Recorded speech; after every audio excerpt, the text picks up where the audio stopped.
शह शह एकर चाष जमी लहड़ी मारुछि लुणा पानी पाख मंतेई नदी जुआर समय अत्याधिक समुद्र लुणा पानी आसी चाष जमी प्रवेश करुछि आउ सेइथिपाई पानी निष्कासन होई न पारी चाष जमी रहिबा जुगु धान तली पची नष्ट हेबार लागिछि।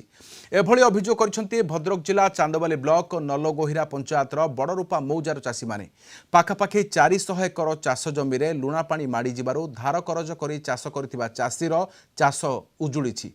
चाषी माने विभागीय अधिकारी को बारंबार जनाउछंती किंतु समस्या प्रति केही गुरुत्व देउ नाहंती। चाष जमी कथा कहले तो कान मड़ू बुझे मुंडर हाथ दी चाषी बस बर्तमान 200-300 एकर जमी आम सब नष्ट हो बुझे बर्तमान देख जमी कति आसो इच्छा होनी कि माने इमिति परिस्थिति जे आखिर लुहा यही तो आप लुणा एटा लुणा एरिया लुणा पानी निष्कासन हो पार तेणुक लुणा पानी रहीकि आम धान सब पचिगला। आमर ये 600 एकर जमी दुईटा केनाल अंडर अच्छी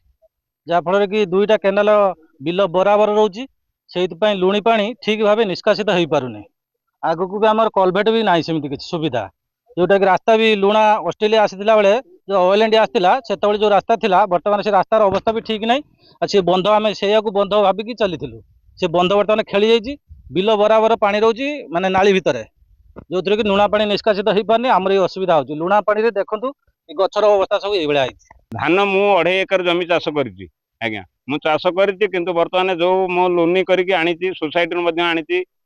बैंक रू लोनी कर सुदियार मध्यम आनी आणला परे मो जमी 2.5 एकर टोटाल नष्ट टोटाल नाही चेर दौने चेर तो आप देखुं तो रुआ कला पड़ जाऊँगी चेर टोटाल आदौ दौने खालुआ जमी पानी जेकोसी पशिला बेलू आ पानी निष्कासन हो पार।